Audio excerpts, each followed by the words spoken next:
여러분 안녕하십니까? 스포츠캐스터 박찬입니다. 축구 전문 기자 한준입니다. 토트넘 허스퍼가 4연패의 부진을 끊어내면서 벌리를 상대로 2대1 역전승을 거뒀습니다.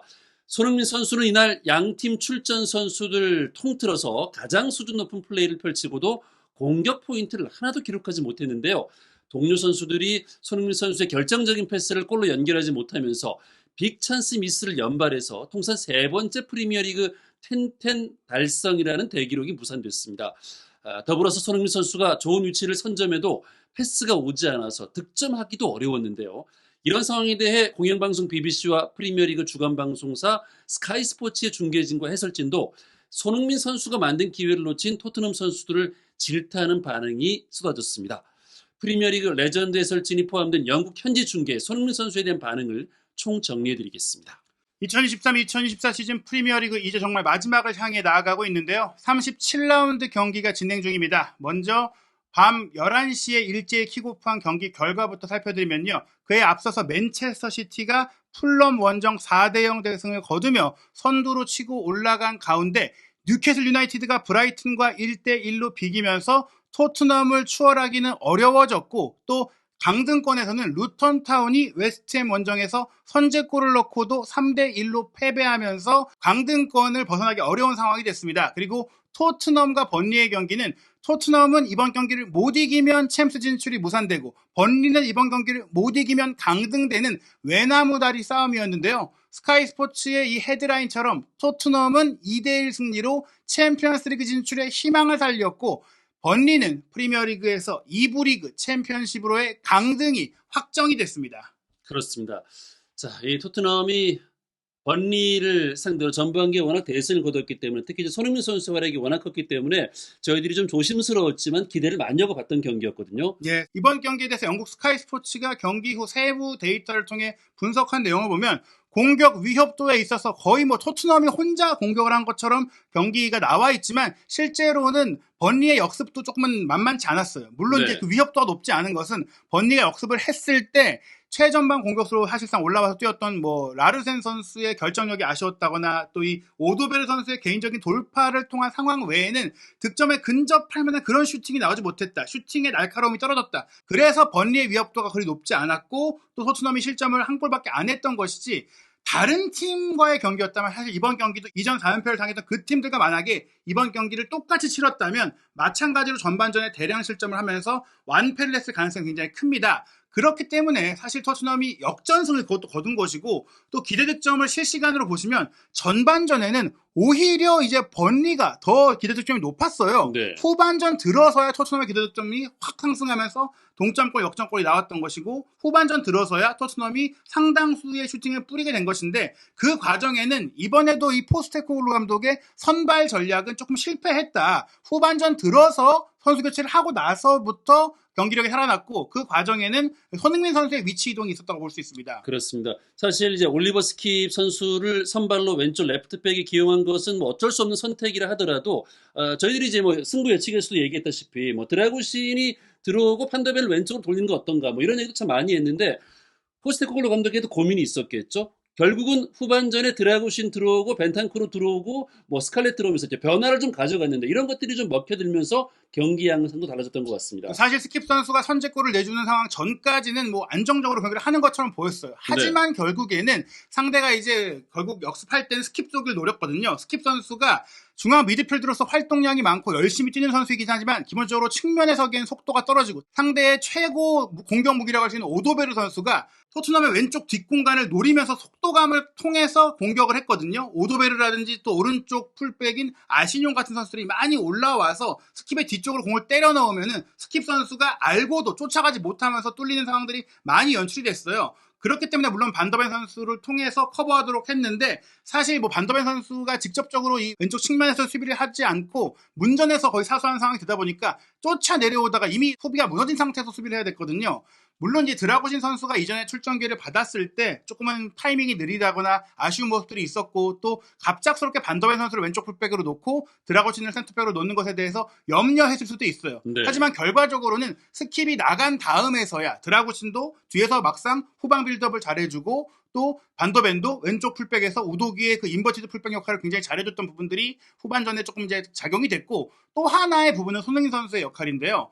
사실 이번 경기를 앞두고는 히샬리송이 이제 원톱으로 뛰고 손흥민 선수가 측면으로 가서 서로 왔다 갔다 하면서 뛰기를 좀 바랬는데, 아쉽게도 히샬리송 선수가 부상으로 뛸 수가 없게 됐어요. 그래서 어쩔 수 없이 손흥민 선수가 전방 공격수로 또 한 번 뛰었는데, 문제는 손흥민 선수가 전방 공격수로 뛸 때 이제 공격이 둔화됐던 것은 손흥민 선수의 문제가 아니라, 손흥민 선수에게 적절한 패스 공급이 안 되니까 손흥민 선수가 최전방에 있는데 손흥민 선수의 결정력을 살리지 못했던 겁니다. 그래서 후반전 들어서는 스칼렛이 들어오면서 중앙 공격수 역할을 맡고 전방 압박이라든지 수비를 유인한 역할을 해주면서 손흥민 선수가 왼쪽 측면으로 갔거든요. 그리고 나서 수많은 기회가 나온 것은 손흥민 선수가 공을 운반하고 패스하고 크로스하고 컷백하면서 정말 많은 기회를 만들었기 때문입니다. 그런데 그럼에도 불구하고 토트넘이 2골밖에 넣지 못했던 것은 손흥민 선수가 기회를 만들어줬는데 토트넘의 다른 선수들이 기회를 못 살렸다. 즉 결정력이 부족하다. 손흥민 선수가 2명 있다면, 손흥민 선수가 손흥민 선수에 패스한다면은 많은 골이 나올 수가 있는데 이렇게 안 되는 겁니다. 그래서 후반전에는 나아진 것은 그나마 손흥민 선수가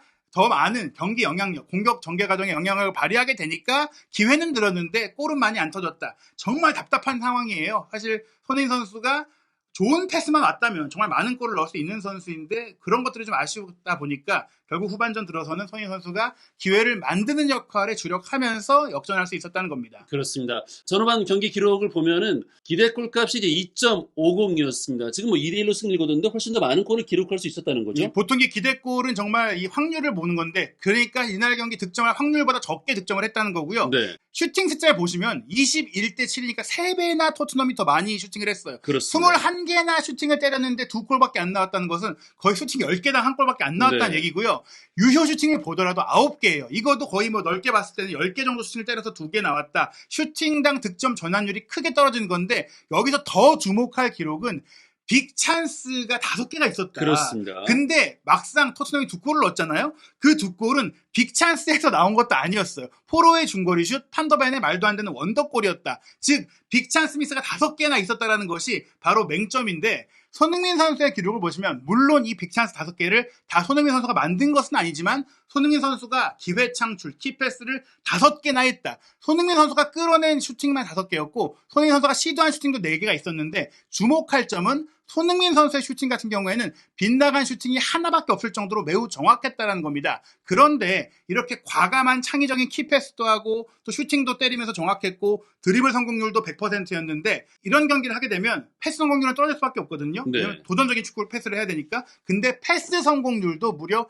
89%였다. 즉 손흥민 선수는 마치 8번 중앙 미드필더처럼 안전하게 패스를 하면서 10번 플레이메이커처럼 결정적인 스루 패스도 넣어주고, 그리고 7번 윙어처럼 크로스 패스로도 기회를 만들고 9번 공격수로서 맨 앞에서도 골을 넣는 역할을 할 수 있었다. 즉 혼자서 4인분, 5인분의 역할을 할 정도로 대단한 활약을 펼쳤는데 공격 포인트는 없었다. 왜냐? 네. 좋은 패스를 하면 못 넣고, 또 좋은 패스가 안 오니까 또 손흥민 선수 넣기 어렵고, 본인의 실력만큼의 평가를 못 받게 된 거예요. 그렇습니다. 사실 이 브레넌 존슨과 이 제임스 메디슨 선수가 조금만 더 역할했더라면 오늘 경기는 좀 쉽게 갈 수도 있었는데, 브레넌 존슨이 이제 손흥민 선수의 그 결정적인 패스를 놓치는 장면도 아쉬웠고, 메디슨은 올 시즌 후반기에 토트넘이 좀 부진한데 결정적인 역할을 좀 하고 있습니다. 오늘도 보면은 좀 탐욕을 부린다거나, 사실은 뭐 줘야 될 타이밍을 좀 놓쳐서 볼을 끌고 다닌다거나 이런 장면들이 많이 나왔어요. 예, 특히 이제 브레넌 존슨이 오늘 최악의 결정력을 보여줬는데, 이전에 뭐 티모 베르너에 대해서 그랬잖아요. 플레이는 좋은데 결정력이 참 아쉬운 선수다. 근데 지금 뭐 이제 브레넌 존슨이 제2의 지금 베르너 같은 역할이 됐어요.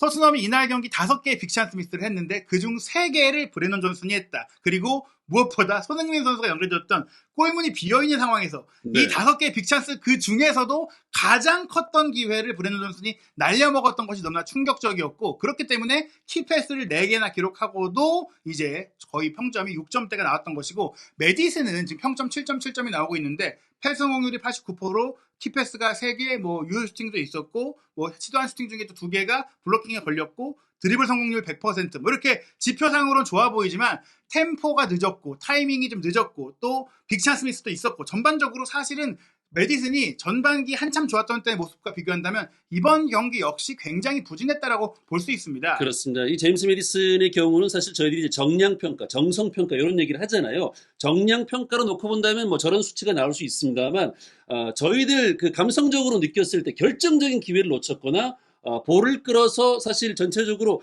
전방에 이제 들어와 있던 선수들을 좀 무의미하게 만드는 장면들, 이런 장면들은 굉장히 좀 아쉬웠어요. 예, 이제 영국의 프리미어리그 주간 방송사인 스카이 스포츠의 중계 코멘트를 통해서도 저희가 느낄 수가 있는데, 우선 토트넘의 이날 경기 첫 번째 공격 기회를 손흥민 선수가 만들었다는 것을 주목을 했어요. 네. 전반 4분이었는데 First attack from Spurs. 근데 이게 거의 골이 될 뻔했던 기회였다. 근데 이게 어떻게 나왔느냐? 손흥민 선수가 관중들의 큰 박수와 환호를 받으면서 앞으로 나아갔다. 손흥민 선수의 드리블 돌파로 시작이 됐고, 여기서 패스를 준 것을 메디슨이 슈팅을 날렸으나 수비를 막고 이제 빗나가게 됐다.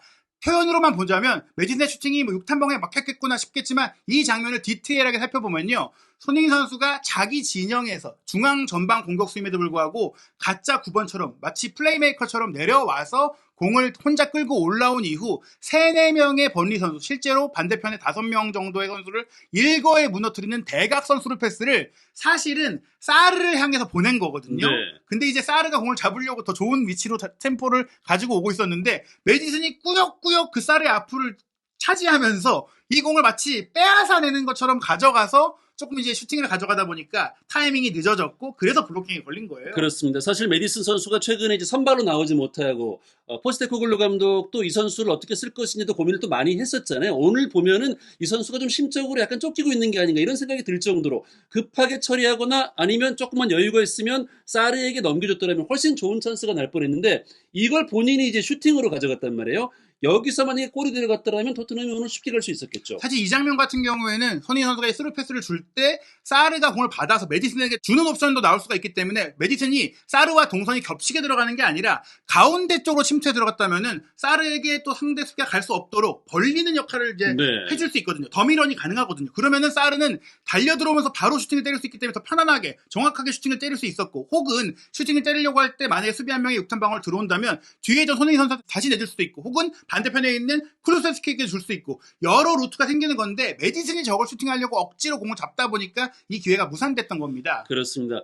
찬스들이 나올 때마다 메디슨이 약간 좀 브레이크를 거는 듯한 그런 장면들이 많이 나왔는데요. 전반 8분도 아주 좋은 기회였는데 이거를 또 이제 브레넌 존슨이 놓치고 말았죠. 이 장면 같은 경우에 이날 때 스킵 선수를 왼쪽 풀백으로 두면서 포스테코글루 감독이 왼발 크로스를 할 수 있는 선수로서 클루셉스키를 아예 왼쪽 정발 윙으로 배치를 했고, 네. 이 장면 같은 경우에 그 배치가 좀 통했거든요. 클루셉스키가 얼리 크로스를 문전 우측으로 보냈을 때 존슨이 잘 침투해 들어왔는데, 여기서 조금은 아니란 슈팅, 거의 골문이 열려있고 1대1에 가까운 상황이었는데 골키퍼에게 차면서 이제 막혔던 첫 번째 빅찬스 미스가 나왔던 겁니다. 그렇습니다. 전반 42분에도 이제 손흥민 선수의 슈팅 연체를 나왔는데 이 장면도 좀 아쉬웠습니다. 예, 손흥민 선수의 슈팅이 불을 뿜었다라고 스카이 스포츠에서 표현을 했는데, 전반 42분 이 장면은 손흥민 선수의 전방 압박 능력과 또 강력한 슈팅 능력이 모두 빛났어요. 골키퍼가 찬 공을 손흥민 선수가 직접 끊어내고 치고 들어가서 슈팅까지 가져갔는데, 아쉽게도 이 강력했던 슈팅, 정확했던 슈팅이 수비를 막고 살짝 굴절되면서 이제 골대를 넘기며 코너킥 기회로 이어졌던 바가 있습니다. 그렇습니다. 전반전 내내 토트넘이 경기를 주도했지만 사실 아쉬운 장면들이 많이 연출이 됐고요. 후반전 들어서서 좀 변화들이 생겼고, 이런 것들이 이제 토트넘이 좀 경기를 잘 풀어내겠구나라고 기대를 갖게 만들었어요. 예, 이제 후반 9분 같은 경우도 아직은 중간 공격수 뛰고 있던 손흥민 선수였는데, 후반전 들어서는 존슨을 왼쪽, 쿠루세스키를 오른쪽으로 바꾸면서 일단은 첫 번째 전술 변화를 가져갔던 포스테코글루 감독이거든요. 이 장면은 웨이스트, 그러니까 영국 스카이 스포츠에서 손흥민 선수가 만들어준 기회를 낭비했다라고 지적한 장면인데, 이 장면은 손흥민 선수가 역시나 하프 스페이스에서 가운데로 찔러 들어오면서, 이렇게 되면 손흥민 선수가 이제 왼발 오른발로 슈팅이 가능하잖아요. 그래서 상대 수비 모두가 손흥민 선수의 근처에 둘러싸고 있어요. 그렇게 되면 당연히 다른 선수들에게 공간이 생기죠. 포로가 완벽하게 프리 찬스가 됐고, 그 포로를 향해서 손흥민 선수가 적절한 타이밍에 패스를 뚝 밀어줬는데, 여기서 포로가 무리하게 각이 없는데 슈팅을 때리다가 옆구무를 때리고 말았습니다. 그렇습니다. 전반전에 워낙 멋진 골을 기록했던 포로 선수인데 이 장면은 굉장히 실망스러웠고, 이후에도 이제 몇 차례 이런 장면들이 연출이 됐어요. 네, 사실 여기서는 뭐 슈팅을 때릴 거라면 정확하게 저 우측 상단 구석을 노렸어야 되고, 그게 어렵다면 크로스 패스를 주거나 다시 컷백으로 뒤로 빼주거나 충분히 다른 옵션들이 있었는데, 조금 이제 급한 마음에 슈팅을 때리다 보니까 무산이 됐던 정말 좋은 기회였습니다. 그렇습니다. 네, 자 후반 14분 장면인데 메디슨 선수가 이 장면에서도 좀 탐욕을 부리면서 타이밍을 놓치고 말았습니다. 손흥민 선수가 지금 아크 안쪽에서 공간을 만들어서 기다리고 있었는데 메디슨 선수가 오늘 조금만 좀 여유를 가졌더라면 전반기처럼만 플레이했더라면은 득점되고 기회도 좀 만들었을 것 같은데요. 메디슨 선수가 존슨과 왼쪽에 2대1 패스를 주고받으면서 빠져나왔을 때 상대 수비가 전진해 있다 보니까 그 뒷공간으로 손흥민 선수가 침투에 들어갈 수 있었고 침투에 들어가기 위해서 옵사이드 트랩에 걸리지 않은 상태였거든요. 거기서 이제 스루 패스를 줬다면은 손흥민 선수가 이어받으면서 박스 안으로 들어가서 슈팅할 수 있었는데 여기서 패스를 안 하고 공을 끌고 갔어요. 본인도 이제 손흥민 선수가 있는 걸 봤는데 조금 스텝이 꼬인 것 같기도 했어요. 뭐 네. 탐욕을 부렸다기보다는 조금 이제 본인의 컨디션이 떨어지지 않았을까 싶긴 하지만 그 다음이 문제예요. 여기서 한 번 더 치고 들어갔을 때 상대 수비가 다 지키고 있잖아요. 여기서도 손흥민 선수를 줄 수가 있었는데 이제 여기서는 내가 때려봐야겠다라는 생각을 한 것 같아요. 패스를 하는 척하면서 접고 들어갔어요. 근데 사실 번리 수비의 조직도 굉장히 좀 떨어지다 보니까 접고 들어간 것도 적중하긴 했습니다. 그렇게 그렇습니다. 들어가서 네. 골키퍼 1대1 상황이 됐거든요. 그런데 여기서 슈팅을 골키퍼 정면으로 찬 겁니다. 이게 빅찬 스미스가 된 이유는 수비가 다 벗겨졌기 때문에. 네. 이거는 사실 메딘 선수의 장점인 오른발 가마차기 슈팅으로 구석으로만 넣었으면 그냥 골이었거든요. 그러다 보니까 이날 스카이 스포츠에서 해설을 맡은 아스널 레전드 폴 머슨이 메디슨이 이거는 넣었어야 한다. 이거는 골키퍼가 잘 막았다기보다는 메디슨의 빅찬스 미스다라고 지적을 한 건데 저는 두 차례나 메디슨이 손흥민 선수에게 패스를 할 수 있음에도 불구하고 끌고 들어간 것. 뭐 선수라면 이기심을 부릴 때도 있죠. 부렸다면 넣었어야 했다. 그게 아니었다면 이렇게 패스할 때 왜 안 했냐고 지적을 받을 수밖에 없다는 겁니다. 그렇습니다. 최근 팀이 4연패를 당하면서 박스 안으로 들어갔을 때 선수들의 탐욕이라든가 뭔가 좀 거친 플레이들이 나오는 장면은 이게 시즌 말미를 좀 마무리를 잘할 수 있을까 좀 걱정스러운 부분이기도 했습니다. 사실 누구나 이렇게 이기심을 발휘할 수 있는데 이게 어떻게 보면 실력의 문제이기도 합니다. 네. 왜냐하면 손흥민 선수 역시 이런 상황들이 있을 때는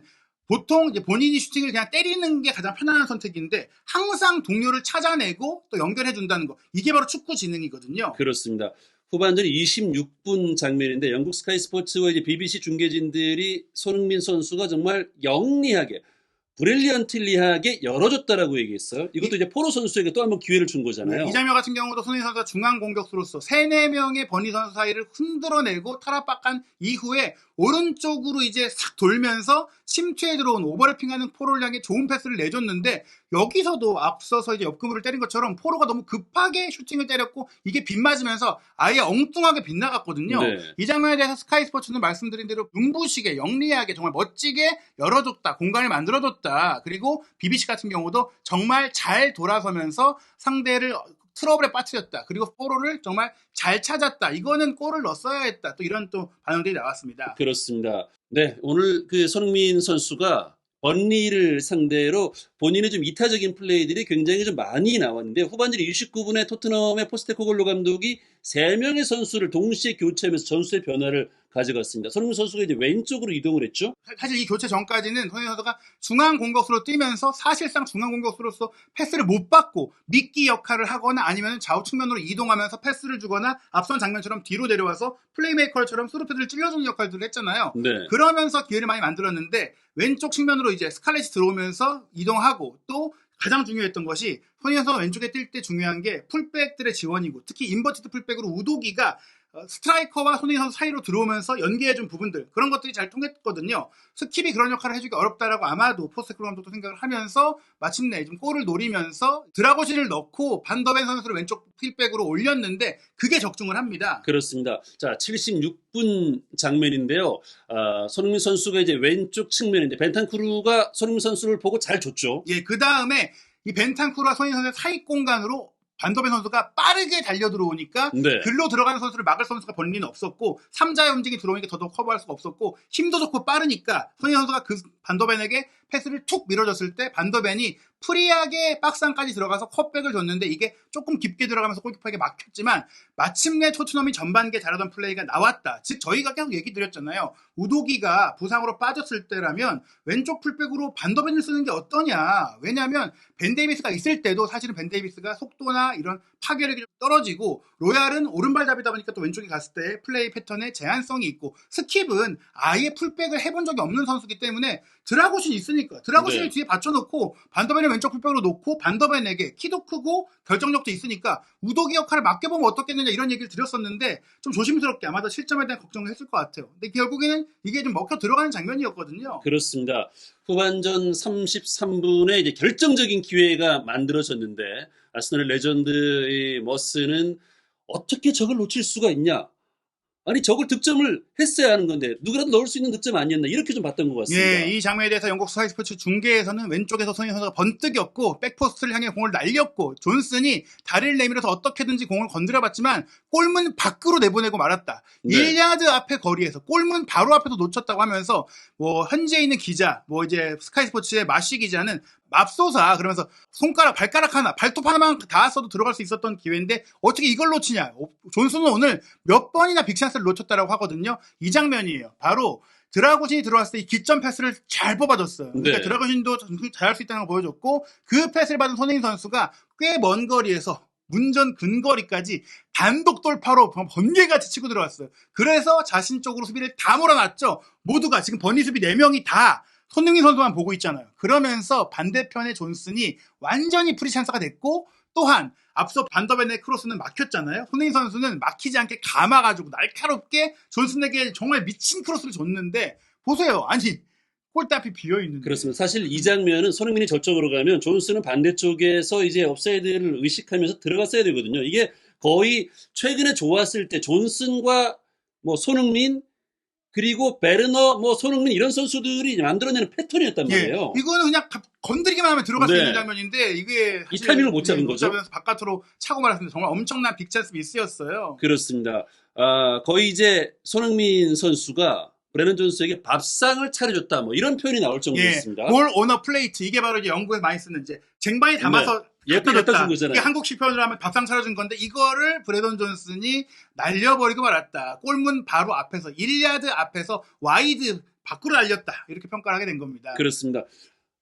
이런 장면이 이제 계속 나오니까 사실 1대1로 끝나는 거 아닌가 불안감이 좀 엄습했던 토트넘 팬들이었을 겁니다. 예, 그러다가 결국에 반더벤 선수가 골을 넣으면서 역시 반더벤을 레프트백 그리고 인버티드 풀백으로 쓰는 것은 효과적인 전술이구나라는 걸 얻었기 때문에 분명히 긍정적이었고 그리고 2대1로 앞서가던 이제 85분 같은 경우 후반 40분이었는데 또 한 번 이제 손흥민 선수가 스카이 스포츠의 표현에 따르면 슈퍼런으로 정말 왼쪽 측면을 또 한 번 엄청난 돌파로 무너뜨리고 또 한 번 본인에게 수비를 다 몰아놨어요. 왜냐? 여기서 안 몰리면 왜 선수가 다 몰려있느냐? 오른발 왼발로 다 슈팅이 가능하니까 무조건 선수가 다 이리로 붙을 수밖에 없고 그래서 벤탄쿠르가 완전히 프리가 됐잖아요. 근데 벤탄쿠르 선수도 아니라는 슈팅으로 그냥 6탄방어인데 거의 수비수한테 찼어요. 그렇습니다. 아쉬운 장면들이 상당히 많이 나왔습니다. 예. 뭐 현지 평가는 어떨지 모르겠습니다. 저희들이 오늘 손흥민 선수를 봤을 때는 이타적인 플레이를 펼치면서 사실 좋은 공간에서 선수들이 이걸 해결만 해줬더라면은 텐텐클럽 달성하는 건 뭐 거의 기정사실이었던 것 같은데 이걸 놓치고 말았습니다. 예, 사실 이날 경기에 그게 달성이 가능했었는데 놓쳤고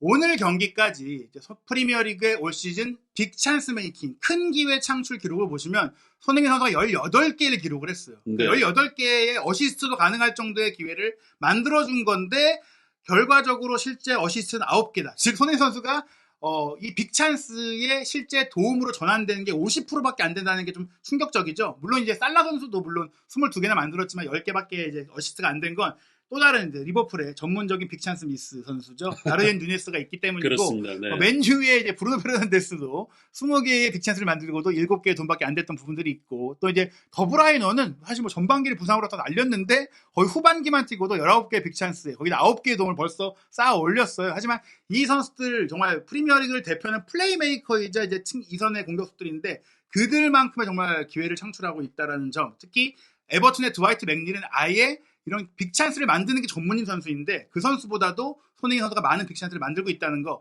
그런데 아쉽게도 이런 엄청난 활약에도 도망 도전이라든지 텐텐클럽에 대해서는 좀 이루기가 어려운 상황은 팀발을 못 받고 있다. 좀 이렇게 봐야 될 것 같습니다. 그렇습니다. 올 시즌 이 손흥민 선수가 전반기에 기세가 워낙 좋았기 때문에 이 아시안컵 가서 만약에 우승을 하고 이제 돌아왔더라면 그 기세가 좀 그대로 이어졌을 텐데 하는 아쉬움이 분명히 있죠. 또 한 번의 득점왕 내지는 뭐 사상 첫 도움왕 그리고 올해의 선수상까지 노렸던 손흥민 선수인데 프리미어리그에서 최근 발표한 올해의 선수 후보에 빠지게 됐어요. 너무 충격적인 게 손흥민 선수가 정말 17득점 9도움이면은 프리미어리그 공격 포인트 순위 지금 4위에 해당하거든요. 네. 그런데 올해의 선수 후보에 들지 못한 건 역시 최근 4연패 과정 속에 좀 아쉬움, 후반기에 좀 경기력이 좀 떨어졌던 부분도 있지만 더 좋은 기록이 있는 선수와 또 다른 포지션의 선수들이 이름을 올리다 보니까 사실 손흥민 선수가 정말 개인적인 퀄리티와 실력은 프리미어리그 최고 수준인데 동료들 그리고 감독의 전술 이런 부분들로 인해서 그만한 평가를 못 받게 된 게 너무나 아쉬운 것 같습니다. 그렇습니다. 자, 이제 시즌이 얼마 남지 않았습니다. 손흥민 선수가 올 시즌 좀 환하게 웃으려면 토트넘이 기적같이 정말 일어날 것 같지 않은 일인 챔피언스리그 진출 순위 4위를 좀 획득하는 것. 이게 손흥민 선수를 좀 환하게 웃게 만들 것 같은데요. 앞으로 일정 보면은 쉽지는 않습니다. 토트넘이 맨시티와 5월 15일 수요일 새벽에 경기를 갖고요. 시즌 마지막 38라운드 경기는 셰필드 유나이티드 원정 경기입니다. 일단 셰필드가 최하위로 강등된 팀이니까 저 경기는 이길 수 있다고 치더라도 네. 현재 이제 프리미어리그 선두 경쟁을 벌이고 있는 한창 물오른 경기를 벌이고 있는 맨시티를 이길 수 있을까? 이게 가장 큰 고민입니다. 그렇죠. 네. 정말 이제 에스턴 빌라도 최근에 경기력이 좋지 않고 무엇보다 남은 경기가 리버풀 그리고 지금 엄청난 기세인 팰리스를 상대하니까 경우의 수로 봤을 때는 에스턴 빌라가 두 경기를 다 지는 게 결코 이제 불가능한 경우의 수가 아니거든요. 가능한 시나리오예요. 이런 경우가 됐을 때 토트넘이 최대 승점 69점을 얻을 수가 있으니까 뒤집고 올라갈 수가 있는데 이제 맨시티를 이길 수 있겠느냐. 맨시티를 이기려면 포스테코글루 감독이 정말 이 경기만큼은 실리적으로 정말 이기기 위한 경기를 준비해야 되지 않겠느냐. 뭐 이런 생각이 듭니다. 자, 토트넘이 이제 맨시티만 넘어선다면 셰필드 유나이티드를 상대로도 충분히 승리가 가능하기 때문에 맨시티전을 또 이제 어떻게 준비를 잘해서 승리를 거두느냐 굉장히 중요할 것 같아요. 네, 이 반더벤의 왼쪽 풀백을 성공한 것이 맨시티전의 선발 전술에 대한 큰 힌트가 될 것 같고 또 분명히 포스테코글루 감독이 최근에 인터뷰에서 얘기했지만 챔스를 뭐 포기한 거 아니다. 그렇다면 이 맨시티전만큼은 철학이건 뭐 고집이건 장기 계획이건 다 때려치고 이 경기 무조건 이기기 위한 전략을 짜기를 바랍니다. 네, 과연 포스테코글루 감독이 이끄는 토트넘이 맨시티를 넘어서 마지막 라운드까지 챔피언스리그 진출 희망을 이어갈 수 있을지 한준TV의 구독, 좋아요, 알림 설정을 통해서 최신 영상 확인하시기 바랍니다.